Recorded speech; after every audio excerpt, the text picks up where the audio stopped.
할렐루야. 오늘도 선포되는 말씀을 통해서 주님께서 우리에게 주시는 은혜가 있을 줄로 믿습니다. 저희가 성탄절 때가 되면 농촌협력교회 선물을 이제 보내는 함께 산타 프로젝트라고 하는 프로그램을 진행하는데요. 은혜스럽게 잘 마무리가 되었습니다. 늘 그렇지만 정말 정성스럽게 선물을 준비했습니다. 이 선물 꾸러기를 만들었는데요. 한 10개 정도 되는 것 같더라고요. 내용들이 주는 사람들이 이제 주는 사람들은 정성을 가지고, 그리고 또 받는 사람들이 이게 참 정성스럽게 선물을 준비했구나, 그런 마음이 느껴지도록 저희가 준비를 합니다. 선물을 받고 또 기뻐하며 보내온 문자들을 제가 받았는데요. 그 문자의 내용들이 감동스러웠습니다. 정성껏 마음을 담은 선물을 주고받는 것은 행복한 일입니다. 그런데 만약 온 마음을 다한 선물을 받고도 그 선물의 가치를 모른다면, 또 선물을 받고도 기쁨을 느끼지 않는다면 그것은 안타까운 일입니다. 우리는 값을 측량할 수 없는 엄청난 선물을 받은 사람들입니다.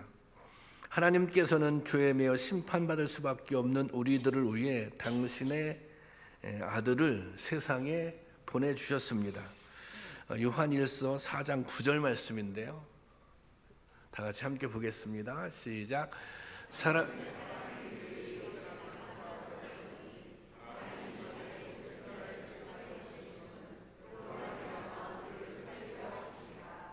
아멘. 여기 보면 독생자를 보내주셨다 그랬어요. 독생자를. 이게 독생자라고 하는 것은 대체할 수 없는 유일한 아들이란 뜻입니다. 여러분들도 자녀 키우는데 단순히 그것이 하나밖에 없는 아들, 그런 여사가 아니라 아들이 둘이 되건 셋이 되건 자녀가 사실은 이 자녀들은 그 무엇과 대체할 수 없는 것이죠. 그런데 이 대체할 수 없는 유일한 아들을 이제 대속제물로 보내셨다는 거예요. 여기 보면 그를 세상에 보내심으로 말미암아 우리를 살리셨다, 그렇게 기록하고 있습니다. 그러니까 대체할 수 없는 하나밖에 없는 외아들을 우리를 살리려 이 세상에 보내주셨다고 하는 것입니다. 이 땅에 오신 아기 예수님은 하나님이 인류에게 주신 최고의 선물입니다. 우리가 다 이 선물을 받았습니다. 그런데 여러분이 이 선물 때문에 얼마나 감사하며 사십니까? 또 하나님의 사랑을 얼마나 누리며 살고 계십니까? 여러분, 하나님이 사람이 되어 우리에게 오셨습니다. 그리고 오늘 우리와 함께 하십니다. 이것보다 더 크고 위대한 사랑은 없습니다. 오늘은 우리가 받은 임마누엘의 은혜가 얼마나 위대한 선물인지 다시 한번 생각해보며 은혜를 나누려 합니다. 예수님은 이 세상에 오시기 전에 이미 이름이 지어졌습니다. 그 이름이 바로 임마누엘입니다. 오늘 본문 한번 다시 올려주세요. 오늘 본문을 보면 여기 보세요. 그의 이름은 임마누엘이라 하리라. 그런데 임마누엘의 뜻이 뭐예요? 하나님이 우리와 함께 계시다, 그렇게 기록되어 있습니다. 임마누엘은 하나님이 우리와 함께 계시다는 뜻입니다. 이 사실 이게 표현이 하나님 우리와 함께 계시다 그렇게 표현하고 있지만 이것은 아주 어마어마한 사건입니다. 이 말씀은 일찍이 구약 이사야 선지자를 통해서 예언된 말씀이기도 합니다. 이사야서 7장 14절 말씀 보겠습니다. 함께 보겠습니다. 시작. 그러므로 주께서 친히 징조를 너희에게 보라, 처녀가 잉태하여 아들을 낳을 것이요 그의 이름을 임마누엘이라 하리라. 이미 구약에 이렇게 예언이 되어 있습니다.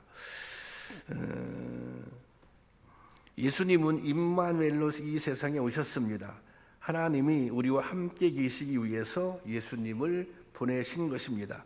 요한복음에서는 이것을 성육신이라고 표현하고 있습니다. 요한복음 1장 14절에 있는 말씀인데요. 함께 보겠습니다. 말씀이 육신이 되어 우리 가운데 거하심에 우리가 그의 영광을 보니 아버지의 독생자의 영광이요 은혜와 진리가 충만하더라. 여기 말씀이 육신이 되어 우리 가운데 거하시게 되었다는 것입니다. 이것이 바로 예수님의 탄생입니다. 성육신은 모든 것을 포기한 가장 크고 완전한 사랑의 표현입니다. 성경은 하나님의 칭호를 여러 가지로 기록하고 있는데 그중 하나가 만군의 하나님입니다. 영어 성경에는 이거를 이렇게 번역했어요. Lord all powerful. 그러니까 이게 all powerful이라고 하는 것은 가장 강력한 힘이죠. 이것은 전능이라는 뜻입니다. 그리고 하나님은 전능하신 하나님입니다. 하나님은 어떤 일에나 불가능이 없으신 분입니다. 그런데 이 전능하신 하나님이 가장 약한 모습으로 아기의 모습으로 이 땅에 오신 것입니다.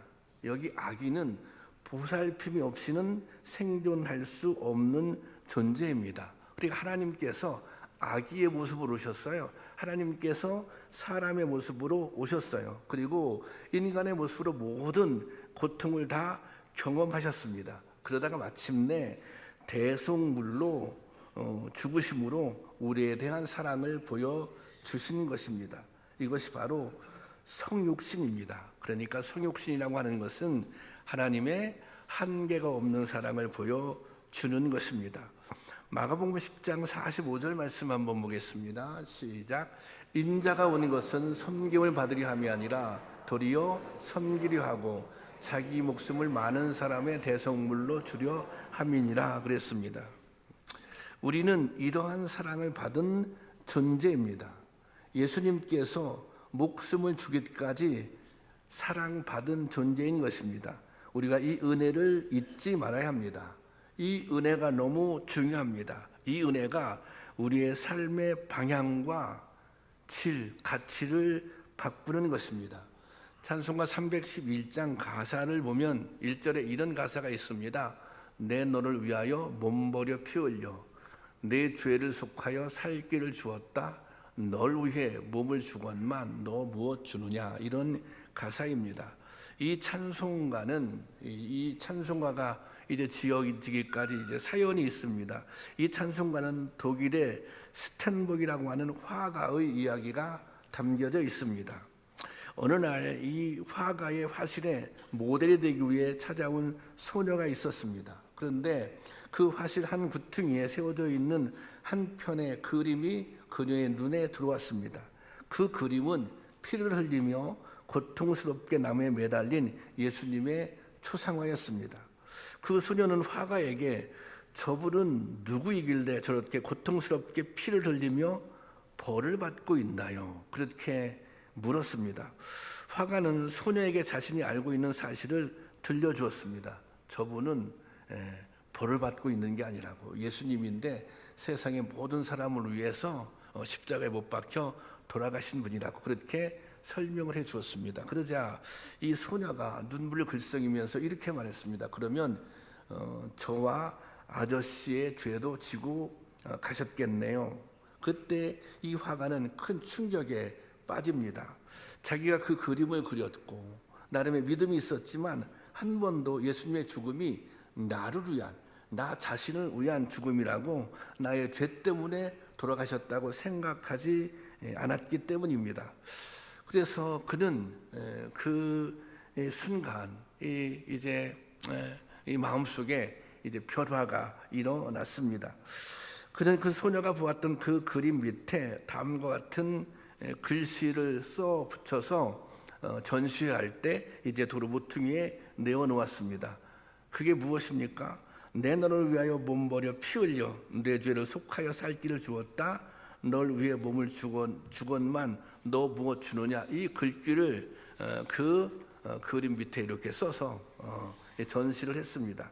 많은 사람들이 이런저런 그림을 구경하러 왔습니다. 그런데 독일의 한 젊은 백작 중에 한 사람이 여러 그림을 보다가 예수님의 십자가 그림에, 예수님께서 십자가에 못 박힌 그림에 그냥 마음이 붙잡혔습니다.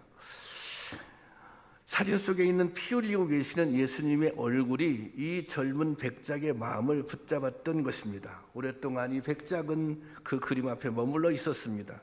그리고 그 아래 써져 있는 나는 너를 위하여 피를 흘리고 몸을 버렸건만 너는 나를 위하여 무엇을 주느냐, 그 글귀가 그 백작의 마음을 사로잡았습니다. 마치 예수님께서 친히 자기 자신에게 말하는 것과 같이 들렸습니다. 그래서 그는 그 자리에서 온전히 자신을 주님께 드리기로 결단을 합니다.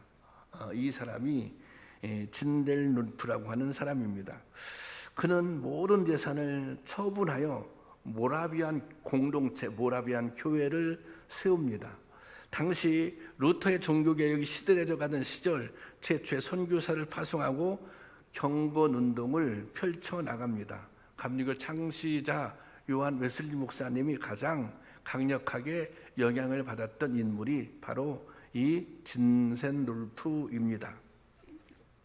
여러분, 우리가 주님의 은혜를 깨닫는 것, 주님의 사랑을 깨닫는 것, 정말 예수님께서 나를 위해서 십자가에 못 박혀 돌아가셨다고 하는 그 믿음, 그 고백을 가지고 살아가는 것은 너무나도 중요합니다.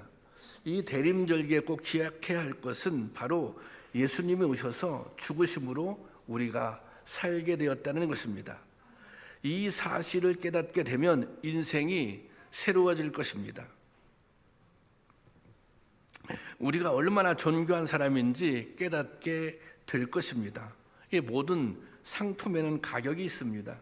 그 상품의 가치에 따라 가격이 올라갑니다. 그렇다면 우리는 얼마짜리 인생이 될까요? 우리의 값은 바로 예수님의 목숨값입니다. 우리는 예수님과 목숨과 맞바꿔진 인생이라는 사실입니다. 여러분, 우리가 이 사실이 믿어질 때 죄로부터 자유함을 얻게 됩니다. 우리가 이 사실이 믿어질 때 모든 상처들이 치유받게 될 것입니다. 어떤 좌절과 낙심에도 넘어지지 않게 될 것입니다. 이것이 하나님께서 함께 하시는 성도가 누려야 할 축복입니다. 이 축복을 누릴 수 있기를 주님의 이름으로 축원합니다. 예수님께서는 우리를 죄에서 건져주실 뿐 아니라 일평생 우리와 함께 하시며 인도하시는 분입니다. 하나님의 가장 큰 은혜는 바로 우리 가운데 오셔서 우리와 함께 하신다는 것입니다. 우리의 고통도 함께하고 우리의 슬픔도 함께하고 우리의 기쁨도 함께 하시는 분입니다. 물론 우리들이 항상 하나님의 임재를 경험하며 사는 것은 아닙니다. 그러나 우리가 하나님의 임재를 깨닫지 못해도 하나님께서 우리의 눈에 보이지 않아도 하나님은 여전히 우리와 함께 계시는 하나님이십니다. 형을 피해 삼촌 집으로 가던 야곱이 들판에서 자다가 꿈을 꿉니다. 꿈에서 깬 다음에 그는 이렇게 고백합니다. 창세기 28장 16절 말씀입니다. 함께 보겠습니다. 시작. 야곱이 잠에 깨어 이르되 여호와께서 과연 여기 계시거늘 내가 알지 못하였도다. 우리도 어느 순간 야곱처럼 고백하게 될 것입니다. 그때는 몰랐지만 그 순간에 하나님이 함께 계시는 것을 몰랐지만 시간이 지나고 나니 그때도 하나님이 함께 했었다는 것입니다. 그때도 하나님께서 여전히 동행하셨다는 것입니다. 주님은 승천하시기 전 두려워하는 제자들에게 이렇게 말씀하십니다. 마태복음 28장 20절 말씀입니다. 다 같이 보겠습니다. 시작. 내가 너에게 분부한 모든 것을 가르쳐 지키게 하라. 볼지어다 내가 세상 끝날까지 너희와 항상 함께 있으리라 하시니라. 내가 세상 끝날까지 너희와 항상 함께 있을 것이다. 여러분, 이 말씀은 오늘 저와 여러분에게도 동일하게 주시는 말씀입니다. 내가 너와 함께 할 것이다. 내가 너와 함께 하리라. 하나님은 변함없는 사랑으로 영원히 우리와 함께 하십니다. 여러분, 이 사실이 믿어지십니까? 그러면 힘을 얻을 수 있습니다. 그러면 용기를 얻을 수 있습니다. 그러면 어떤 절망에서도 다시 일어설 수 있는 것입니다. 이 세종시에 있는 이제 저희가 협력하는 교회 중에 도함교회라고 있습니다. 도함교회는 이제 이순규 목사님이라고 하는 분이 이제 현재 목회하고 있는데요.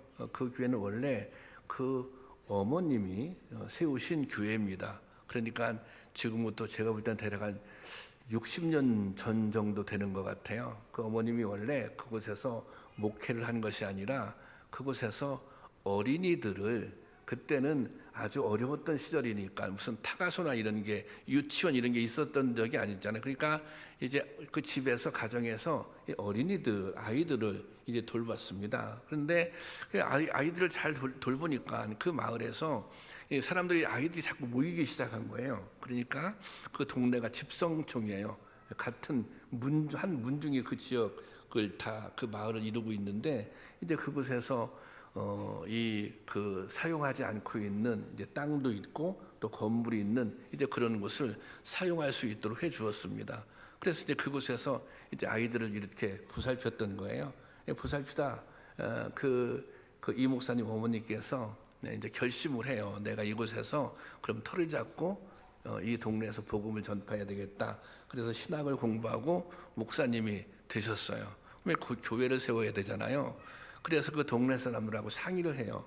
내가 이곳에서 교회를 세우겠다, 교회를 짓겠다. 이 땅은 그 목사님의 소유가 아니잖아요. 교회 소유가 아니잖아요. 허락을 해줘요. 그러면 이곳에 교회를 지으라고. 그 교회를 짓고 목회를 시작하고, 그 분은 돌아가셨고 이제 그 아드님이 이어서 그곳에서 목회를 하게 된 거예요. 그 목사님은 한 40년 정도 거기서 목회를 하고 내년에는 은퇴를 해요. 그런데 세종 원래 거기가 이제 조치원읍이었었는데 이 세종시로 바뀌면서 이 땅값이 막 오르는 거예요. 땅값이 오르니까 그 동네에서 그 문중 사람들이 다 모여가지고 이런 결정을 해요. 이제 그 땅을 돌려달라. 돌려주든지 그 땅을 교회에서 사라. 근데 그 교회는 그 땅을 살 수 있는 능력이 없는 거죠. 아니 그냥 옛날 가격으로 하면 되는데 워낙 높은 가격을 부르니까 이제 그러면 그게 이제 교회에서 나가라는 거예요. 근데 건물은 교회 건물이잖아요.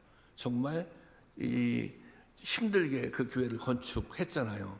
근데 그때 당시에 무슨 건물을 짓고 등기한 것도 아니고, 그러니까 이거 어떻게 해볼 방도가 없는 거예요. 그런데 이게 더 큰 문제, 더 심각한 것은 더 절망적인 것은 뭐냐면, 이 동네 사람들은 다, 이 동네에 있는 아이들은 다 그 교회를 거쳐갔어요. 그리고 또 그 성도님들도 다 그 마을 사람들 아니에요. 그런데 이 동네 사람들이 아주 이렇게 바뀐 거죠. 마음이 바뀌고, 그리고 또 심지어는 이제 성도님들도 이 교회 편을, 이 목사님 편을 들지 않는 거예요. 그러니까 이 목사님이 얼마나 절망스러웠겠어요. 그래서 이분은 또 건강이 좀 안 좋은 분인데 병원에 입원하게 되고, 그리고 이제 사모님 혼자 남게 된 거예요. 그러면서 교회를 이제 지키게 된 거예요. 그래서 사모님이 이제 갈등이 있는 거예요. 이 교회를 그냥 떠날 것인가, 어떻게 할 것인가.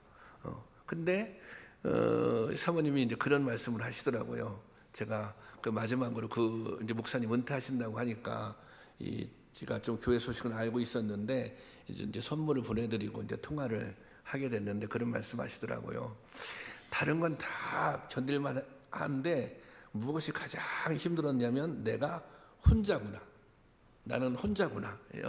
왜냐하면 이 믿었던 마을 사람들이나 교인들도 다 그냥 등을 돌리기도 하고 교회를 떠나가기도 하니 이제 나는 혼자 남았구나. 그러니까 이런 생각이 드는 순간 정말 두렵기도 하고 포기하고 싶더라는 거예요.